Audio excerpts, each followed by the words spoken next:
It's football time in Tennessee, man. Can't wait to get on the grass with our guys tomorrow. Really excited about the strides that our players have made since the beginning of off season. You guys have been around here a bunch through the first quarter of our off season strength and conditioning, the build up into spring ball, the strides that we made, the newcomers that we got here in January. We've had more of those guys that have shown up here throughout the course of the summer. We've continued to build accountability, connection, a sense of the culture that we want to have inside of the building.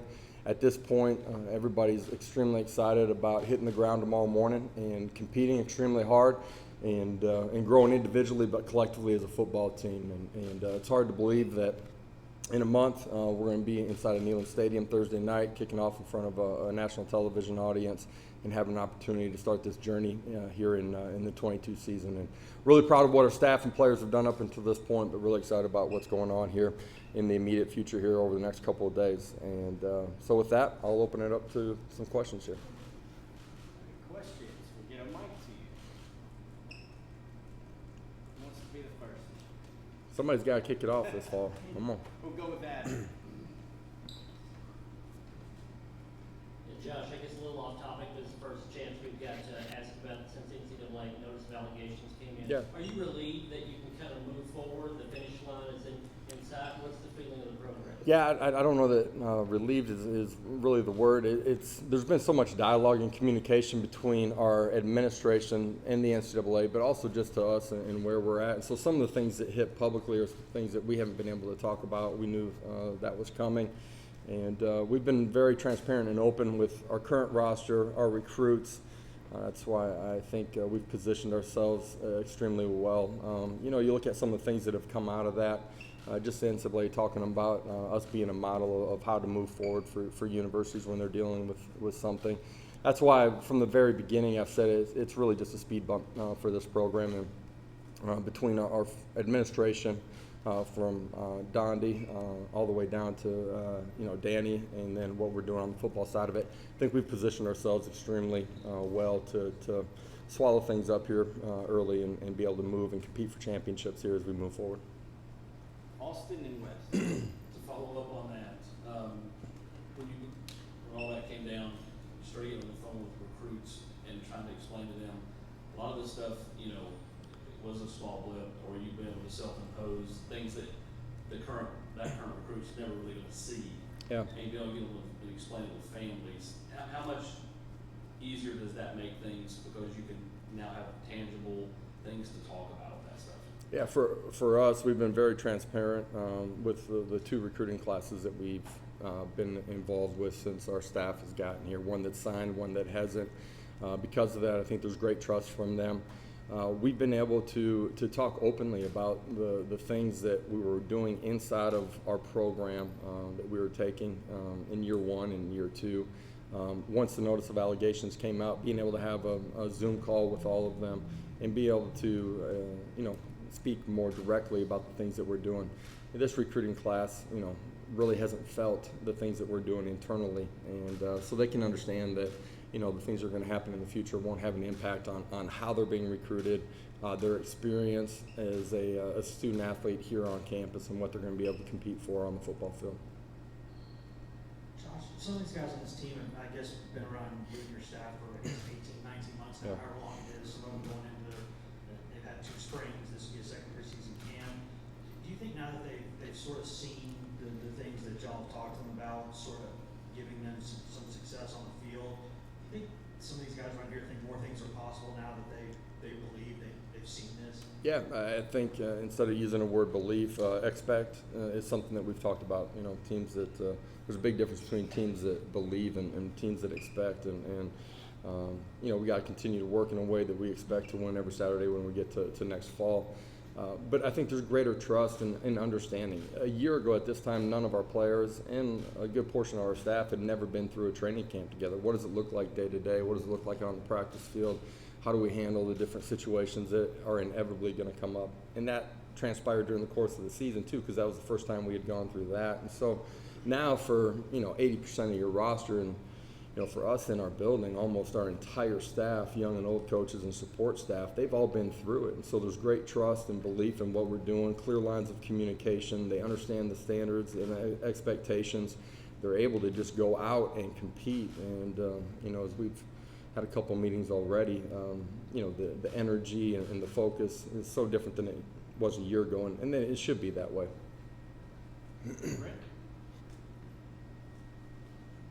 Coach, outside of the knee injury, are you healthy otherwise? We have a handful of guys limited. I know many guys are out in the spring. Where is your football team health-wise as you hit the field? Yeah, Lanif will be out for the entire year this year, just sustained an upper body injury a couple of weeks ago and had season-ending surgery.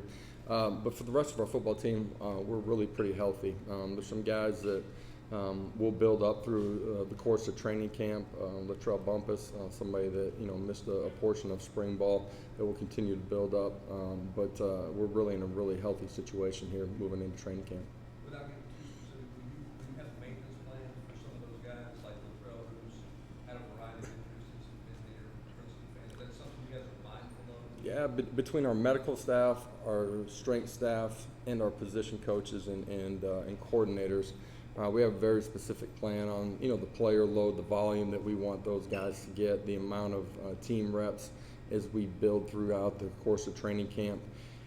We essentially, you guys know, we go through essentially a 4-day block, and as we finish those blocks, we'll always revisit where they're at and make sure that we're putting them in a position to grow and compete as a player during the course of training camp, also having long-term health for the beginning of the season, but really the entire season in the back of our minds of how we handle things. Back to Austin. Any update on Drew McCoy and how will you attack that? Just go to practice as usual and just kind of wait on confirmation? Yeah, been in dialogue with the people that we need to. Our administration has been on the other side of the coin, and we feel good about where that's going. Bruce, healthy and ready to compete this training camp, so he'll be involved in everything that we're doing.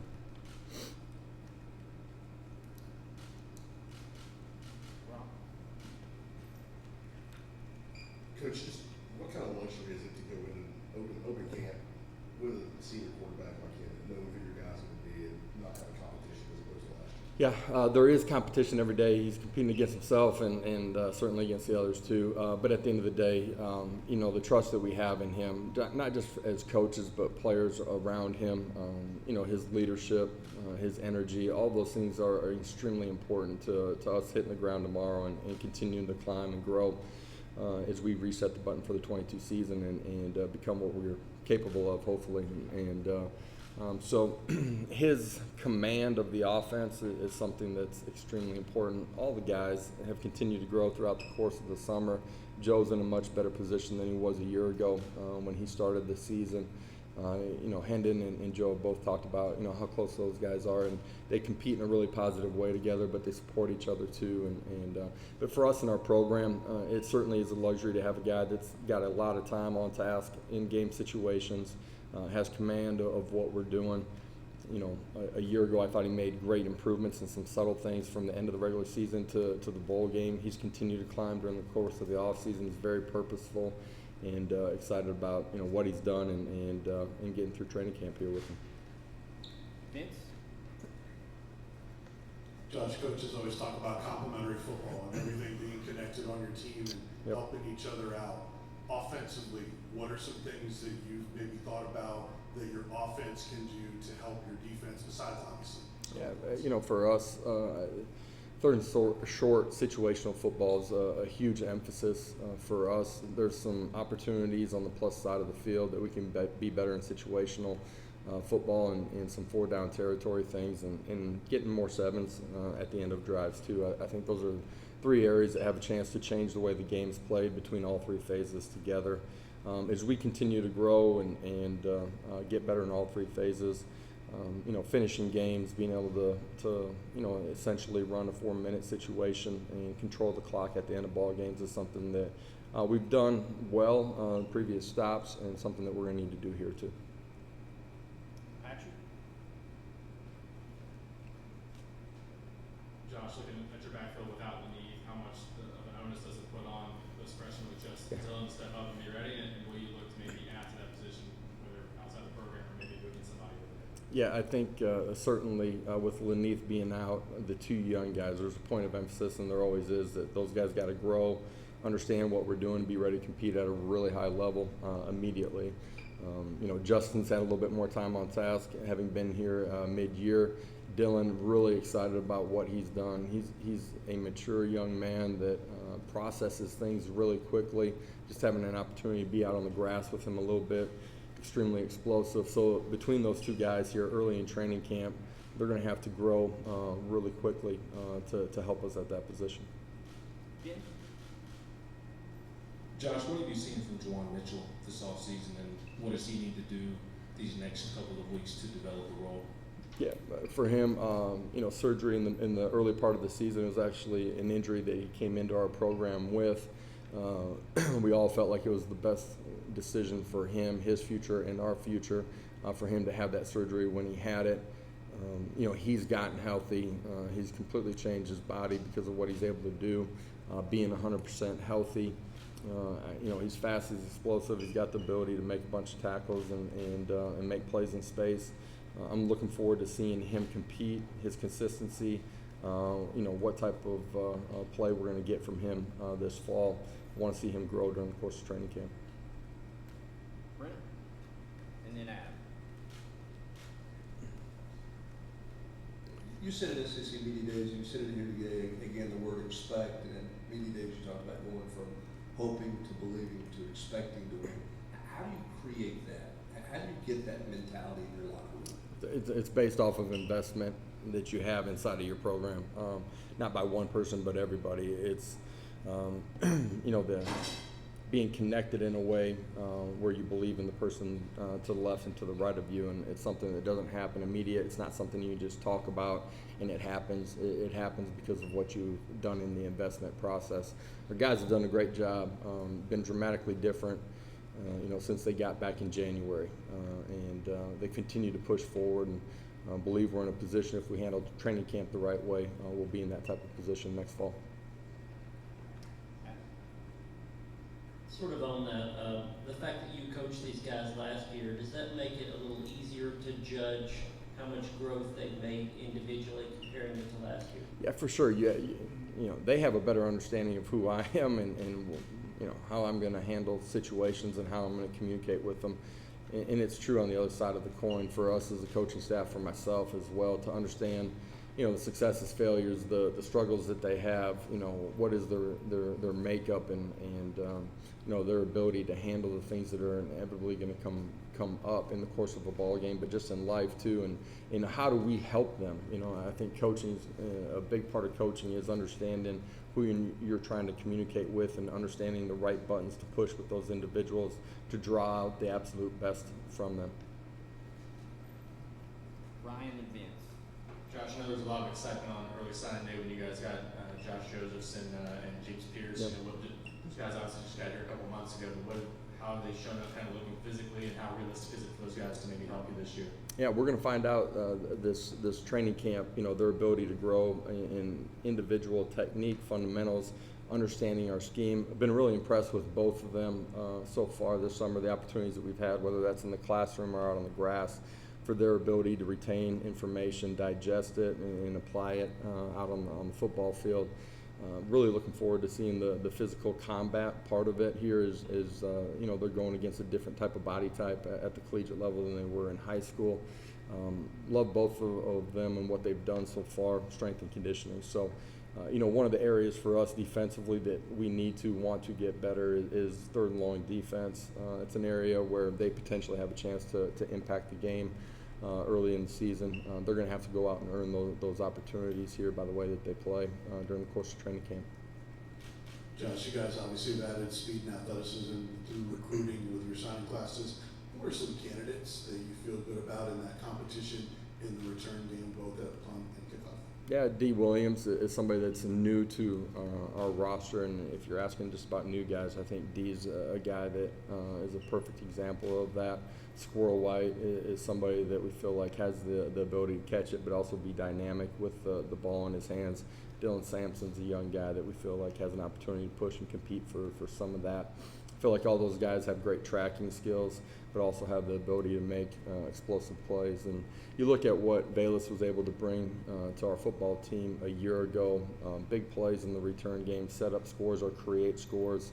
Love what we're doing with Coach Eck and developing a group of core individuals, but really our entire roster through the special teams part of it. Looking forward to seeing a bunch of guys compete and earn opportunity to play. That's in the return game, but it's also guys that are setting up those returns. Back to Brent and then Eric. You guys were not a great second quarter team statistically a year ago. In your Yeah, off-season, thanks for pointing that out. Yeah. in your off-season study, self-scout, was there anything that you found? Was there any rhyme or reason to why your numbers seem to change in the second quarter compared to the first and third? No magic potion in some of the games that that was very pointed. It's some of the things that we controlled in those ball games. In particular on the offensive side of the football. Everything that we've done in our from how we describe our offseason. You guys have heard me talk about the 4 quarters to what we do in the weight room. We relate it to 4 quarters during the course of every week. We've tried to relate everything to football and the 4 quarters and how they're played out. We want to start fast, finish extremely strong, and compete our butt off in the middle of the football game. A year into our strength and conditioning program, a year into our systems, feel like we have an opportunity to play better in all phases, in all areas of the game. Certainly, we got to be better in the second quarter, but we got to be better in the fourth quarter too. So there's a lot of opportunities for growth. Hey Josh, do you feel like you can use the tight ends more in the offense this year? Maybe incorporate more offense guys playing in the game compared to last year? More bodies, is that what you're saying? Yeah, for sure. Training camp, is the final opportunity for guys to prove they're going to compete and play at a championship level. Guys that we can depend on, play in and play out, day in and day out. And that dependability is a huge part of them having the opportunity to play. And I don't care if it's offense, defense, special teams, coaches' jobs are to take the guys that have proven that they're going to compete at that championship level and find roles, find ways to use what they're able to do and put them in a position to be successful. So the more guys that we have that are able to play at that level, at the tight end position, but every position, is going to allow us to be a deeper and better football team. So that depth is something that we're talking about at the tight end position. A young man like Miles Campbell has a real opportunity to grow and earn some playing time here. But it's something that we're talking about in every position room right now, and certainly on the defensive side of the football. A year ago, you guys all know we were handcuffed in some ways, just the number of bodies that we had on campus that were scholarship players. We've added depth. We're not at a full 85. We feel like we have an opportunity to be deeper on the defensive side of the football. That's important to us, be able to play more guys. But at the end of the day, they got to go earn it and prove it here during the course of training camp. Weston Patrick. Josh, I know obviously there's not a lot of things in this game that are ever ideal, right? Like exactly the way you want them, but After the opening kickoff, it goes haywire. pretty much, yeah. When you look at ideally at wide receiver, how many guys would you in a normal year sort of like to rotate there, and do you think you can get to that number this season? At which positions? Wide out. Yeah, it just depends on the number of guys that are ready to play at an elite level. We've had 6, we've had 5. There's years it's been 4 just based off of who they are. The more guys that are able to play, the more that we're going to use them.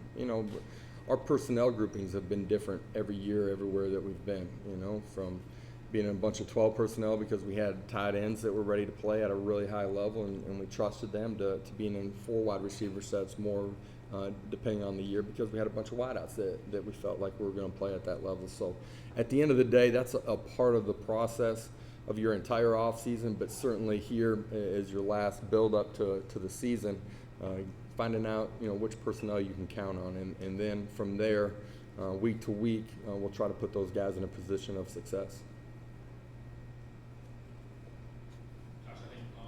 starting young. I think after the spring is what you said that he needed to be an elite dominant player for you guys. Yeah. What's that next step look like for him? How does he get there? And what's your confidence that he can reach? Sort of, Yeah, a guy that to me, and I'm going to talk about him physically here in a minute, but just leadership, communication, trust, just inside of the building, man. He's taken a whole nother step as just a person and a human being and a leader. Really proud of what he's done coming into his own. A mid-year kid a year ago when we first got here. I actually had recruited him at the previous stop and love what he did in year one. But I do think, because of how he's grown off the field and what he's done, just continuing to transform his body, added weight, leaned up, his ability to bend, I think is much better at this point. Can't wait to see him in some of the one-on-one pass rush situations and some of the third long periods. We need him to take a step, and we need Tyler Barron. We need, Roman to take a step, and the young guys that I talked about as well. A year ago, up until maybe the last 2 weeks of the season, we were leading the country in tackles for loss. We had guys in third and long. If you're going to play defensive football, that's where you want to be at. A part of us getting better in that situation is being able to affect the quarterback with a four-man rush. That comes from individuals that can, master the fundamentals of the technique and be elite at getting to the quarterback. Other questions for Coach? Okay. Guys Thank you, Coach. and gals, Coach appreciate Banks. it.